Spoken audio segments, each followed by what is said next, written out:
Today from r/EntitledParents. Father thinks he's entitled to me. This is about me, 28, female, and my biological father, unknown age. As you can tell, our relationship is strained. I seriously don't know how old my father is. I guess I could calculate it.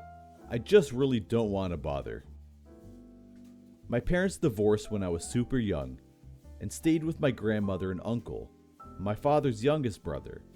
And since I had no other male figures in my life, my uncle became my dad. When I was 14, he married my mother and became my stepfather in a legal sense. But for the first 14 years, it was grandma, dad, and I, and court-ordered summer holidays. Dad seriously wanted the best for me and thought that keeping me in contact with my father and stepmother would be the best for me. Spoiler, it was not. It really messed me up. When I took too much on my dinner plate, I had to sit and eat it all.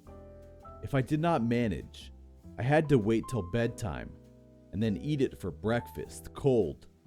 If I could not do it, lunch cold, then dinner. The most I remember was 3 days. I have IBS, so it was extra messed up. I was locked in my room for basically anything. Still better than the innocent slaps. In the mornings when I awoke before them, every door other than a small guest toilet was locked. Once my stepmother took all my pocket money from me because I spent it on useless trinkets. Trust me, I did not understand. I was always told my money is mine and I can do with it as I please. Not that I got it from them, but my pocket money was from my dad.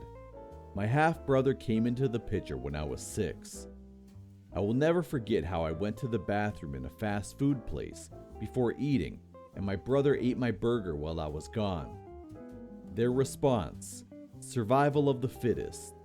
I must have been 10 or 11, and no, I did not get anything else to eat, nor was I allowed to buy myself food. While all of this is not yet entitled, I feel those incidents paint a pretty good picture in terms of what my holidays were like. I was always happy when my dad picked me up. I was told later by my dad that my stepmother told him, "We will get her whatever it takes, she's ours." I had a very solid social worker, and dad wanted me to be part of the decision, so it never happened.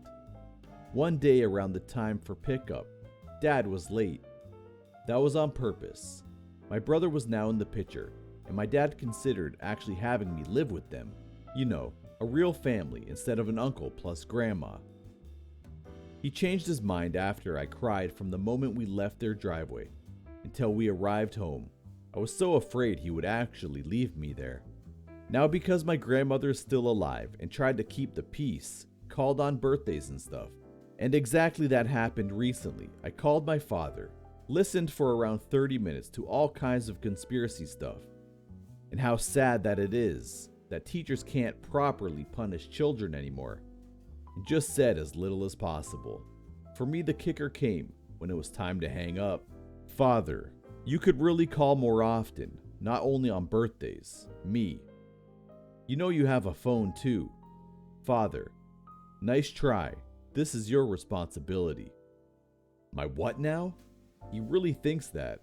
He did not even try to call me when I was in the hospital in February. I did that to inform him. This is the second time we had the exact same conversation. Is it my responsibility to keep a relationship? No, it's his privilege. That was the last call from me ever. I'm not your property, and I know I'm rambling, I know. This was just heavy in me for all these years I spent trying. I actually have the most amazing dad in the world, and I can leave that idiot in the dust. I'm actually working on an adult adoption right now, so that should anything happen to him later in life, I'm not viable for financial support, and he actually becomes my responsibility. Thanks for listening.